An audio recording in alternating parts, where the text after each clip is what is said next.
Hello, it's Scott Manley here, and today we wake up aboard a mysterious spacecraft. Dear Diary, clone number 5. Activation attempt in progress. Special note, this one looks even dumber than the last. We'll test self-esteem and listening skills before recycling.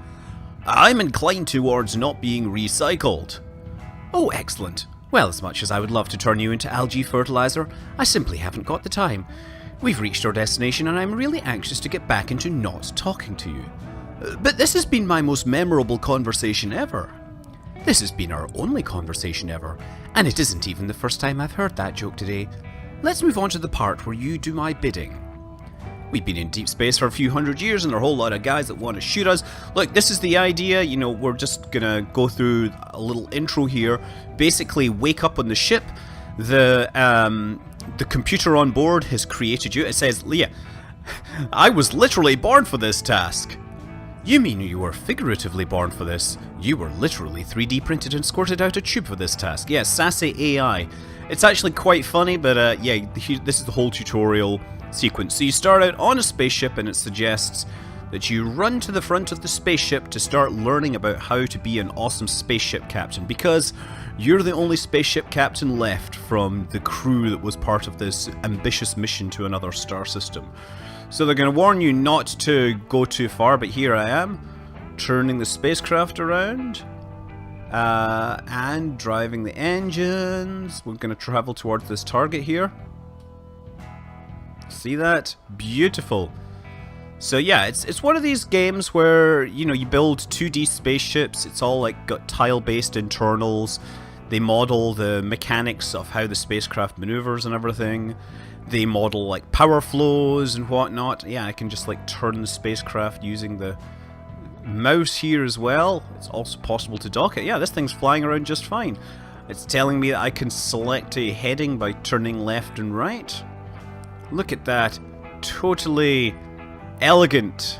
Next, try both the reverse and... oh, let's try the reverse thrusters. Yeah, see, reverse thrusters work just fine. Now back to the forward thrusters. Because we get places to go.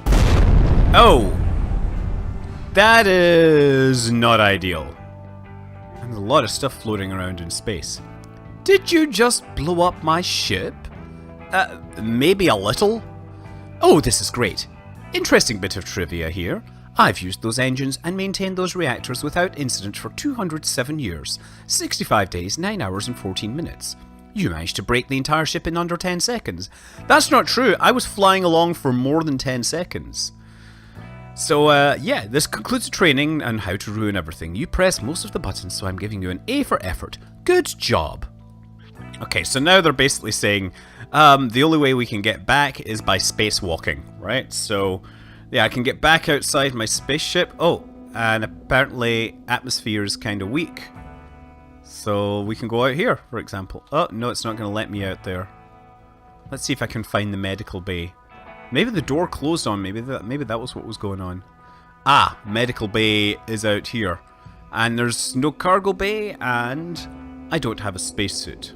Let's go and get out of the ship for a bit of a laugh. Hi! No? Okay, well, there, never mind. But of course, I'm a clone. Or I've been digitally 3D printed. I'm back. I'm not dead, I'm back. And I'm still wearing pants.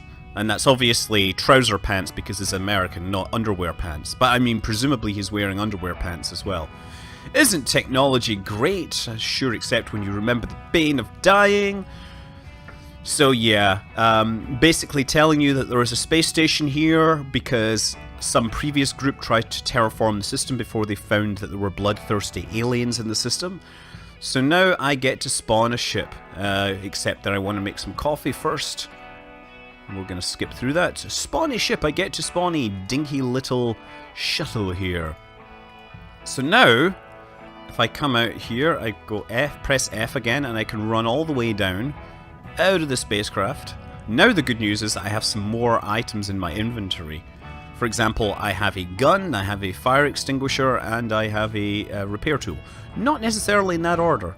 I also have a captain's jacket, but we won't need any of that. So undock, and then it's telling me to fly towards this. So let's turn towards it.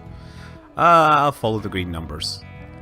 Do that, and then start firing those engines. See, 4, 4,000 meters away, because in space 4,000 meters is a lot when you're trying to make space not seem so empty. And as I've said before, a space which is not particularly empty is really more called stuff. So docking nodes is pretty easy, just line these things up, and I'm using translation. When you're holding the mouse button, what it does is it locks the rotation, and then instead of the A and D key performing rotations, they perform translation, so you can get your space docking ports lined up for super fun docking action. There we go. So now I'm docked. Time to get out and investigate this other spacecraft. So this is a whole lot of more awesome ship, except that it's totally broken. And there's some jokes here about fitting into the database and the computer pretending that it actually knows what it's talking about. But yes, I need to fix it. So I open up my repair tool and then I start spraying fix-it gel all over the spaceship. So as you can see, yeah, it's all made of tiles. You've probably seen these tiles are in various other space places I've gone already.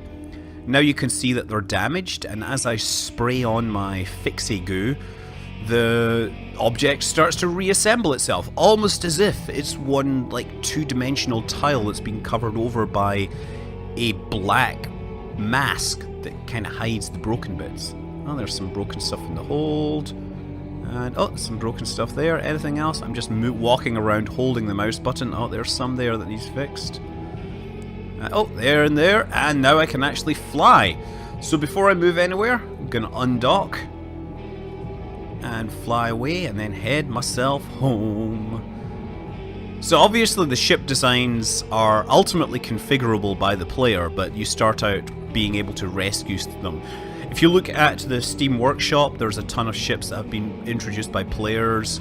So the game is really expanded since I originally played it. I looked at the wiki and there's something like 300 plus pages in it now. So run back to logistics, and it basically gives me a lesson. If I want to learn the blueprint for this thing, what I have to do is demolish, like scrap the spaceship and then make a copy of it.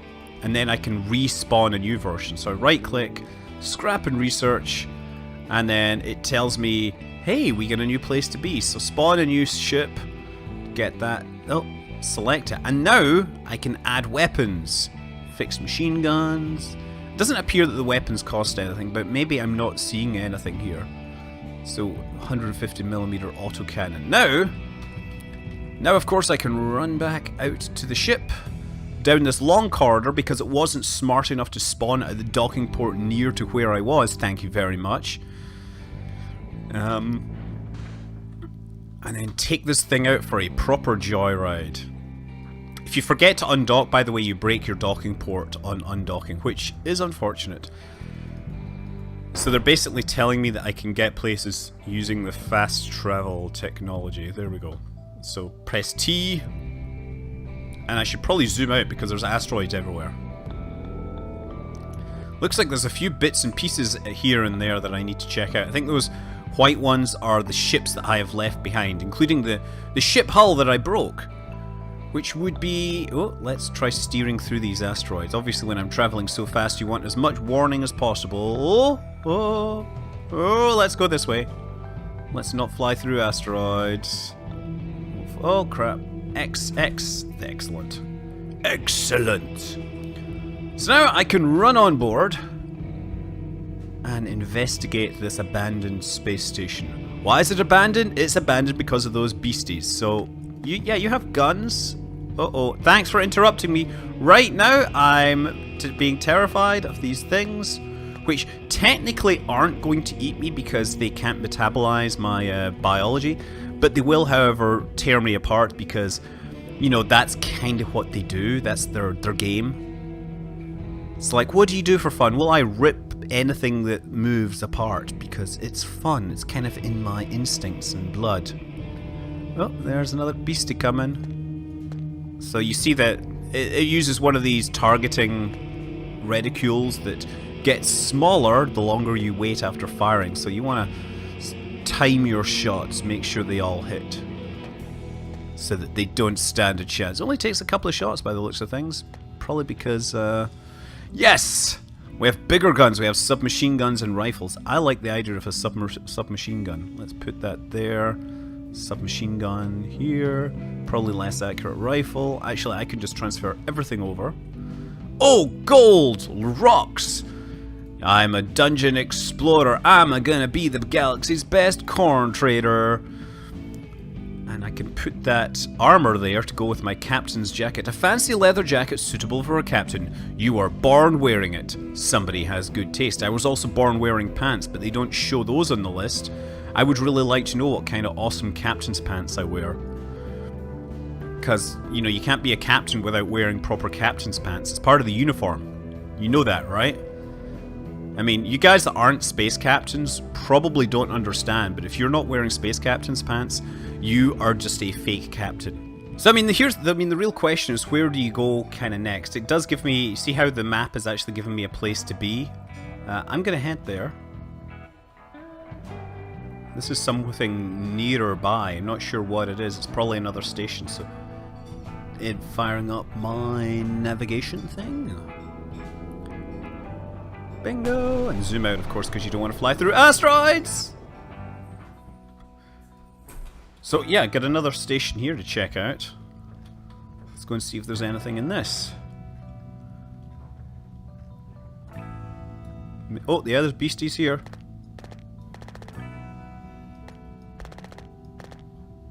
Oh, wow, that thing really goes through ammunition quickly. But it seems to reload at least. More beasties here. Okay, running battle. Running battle against the aliens. What's in the map room? Economic station revealed. That one up there. Shopping! Neutral trade hub. And we have a titanium mine. Awesome. Okay, so we actually have places to go now. Hoping... Oh, yeah, still more beasties. Come to daddy.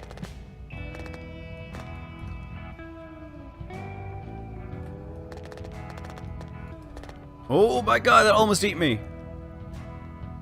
Don't want to be doing the almost eating business. And there's a lot of them. I wish I had a better gun now.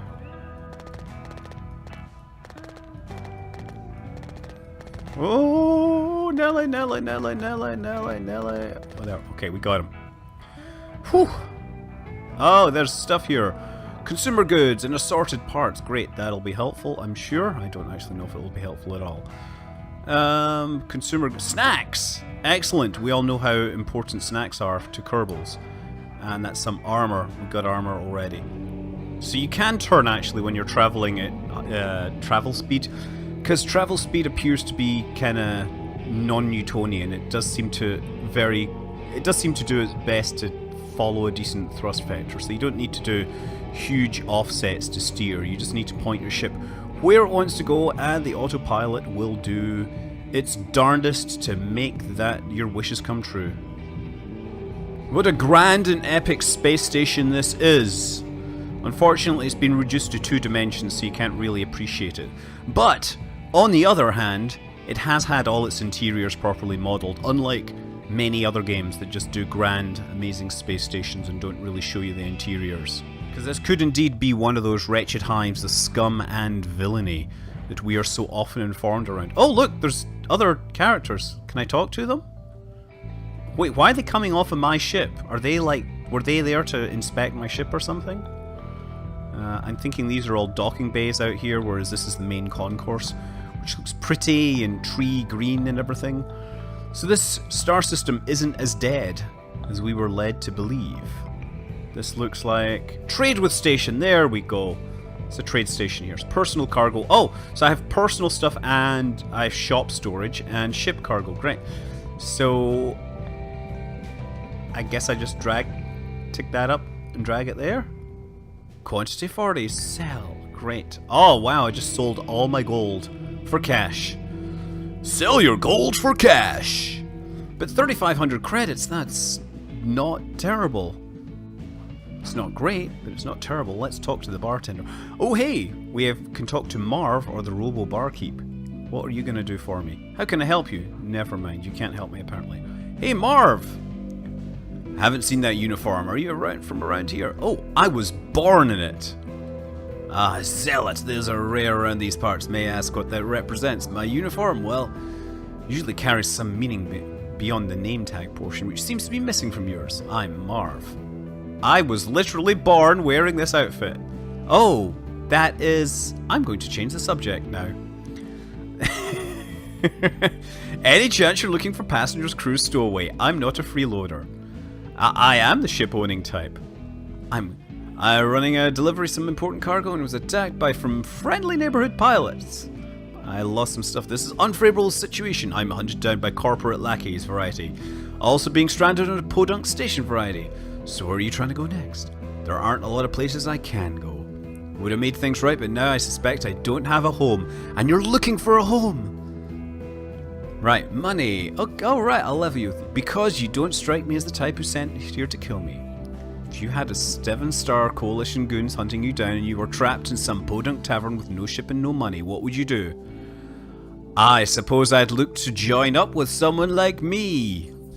Our meeting seems oddly convenient. Were you guided here by a robot? That's not something that happens to normal people. Is that happening to you? That easy. Well, let's get over your health goals align well enough, so let's do this! Okay, we're gonna have a good time. Crew unlocked! I see you found a new friend. Good for you. If you had bothered to look at the quest log, I would explain the deal with cloning vats. But hey, that's fine. You do what you like. The deal with what? So you had this whole speech planned about how you're always getting yourself killed. Look, none of that matters now. Darn, I'm really bummed I missed that one. Well, the short version is, if your friend here gets on your ship and then you fly into an asteroid, we'll lose him forever. Thus, he isn't getting onto your ship. What? I'm sure Marv can find his way to our station on his own, where he'll wait patiently for us to figure out a solution that doesn't get him dead. We need a cloning vat for him. So wait, then I go looking for a cloning vat. I see. Explore randomly forever, hoping to be saved by a machine. So that's great. I guess I can have him on my crew, but I can't have him on my crew just yet because I don't have the cloning vat technology. Trade. This is another place I can trade with. Oh, what is this garbage? I believe it's called capitalism. They aren't selling any of the good stuff. It looks like the local paramilitary police organization, 7 Stars Coalition, has instituted an embargo on the sale of advanced military tech to unregistered individuals. Did I forget to register? This is a problem because they want guns and bombs and the means of moving them through space. But we are also unregistered. So how much paperwork is involved? Conveniently, none. For us at least. Thing is, becoming licensed to buy arms in deep space is for jerks and has other drawbacks. I say we try a bit of improvisational economic manipulation. We steal the things. We'll still purchase the tech with money. We just need to slightly dismantle the system, through which it can be done legally. We're going to throw a human wrench into the trade communications network. We need to steal and broadcast the cryptographic keys for the local communications net. Without encryption, every unethical jerk in the entire star system will be able to fake certification by and enforcing an arms embargo will be impossible. Wouldn't they just get another crypto key? Yes, but it has to come from the Cryptographic Certificate Authority out of system. They use ultra-secure quantum transmissions, which means speed of light. It'll take years to get a new key. And while they wait, the law says they can't legally sell us anything. Wait, isn't that the opposite of what they want? Not at all. If they can't legally sell us anything, then they will illegally sell us everything. It's entirely better than buying things legally. Much less paperwork for a start. You assume an arms dealer will break the law for profit? You assume that an arms dealer would follow interstellar laws in deep space when they are under no oversight and the financial viability of the entire contract is at stake. Yes, they will sell us whatever we want off the books. I like off the books. We're doing it that way. Want to cause local bad guys to also get guns? Sure, 7 Stars Coalition is a defense contractor. They'll love the extra work. I'm adding a waypoint to your map. To the secure facility that we're going to break into, and of course, the plan is simple. You get me to their network, I do some hacking magic, and then we escape with the nearest high-power radio transmitter. I assume it involves you laughing while I'm killed repeatedly. Of course, I'll give you some details when you find the place, but don't hurry on my account. I mean, there will be certain challenge to escaping with a thing. You might want to see about upgrading your ship in the interim. Yeah, so look, I think I barely got started with this game, and I'm liking the way this is going, right? I really need to go back and spend a lot more time playing it, but I kind of want to share this part summary. The game is Wayward Terran Frontier Zero Falls. It has, I mean, it's on Steam now, I believe, if you want to check it out. It is early access, but it is one that has been reliably worked on for some time now, so it has certainly lost... you know, for those people that are worried about early access, it has certainly shown that the developer is working on and maintaining it, which is a good thing. So yeah, check it out. I'm Scott Manley. Fly safe.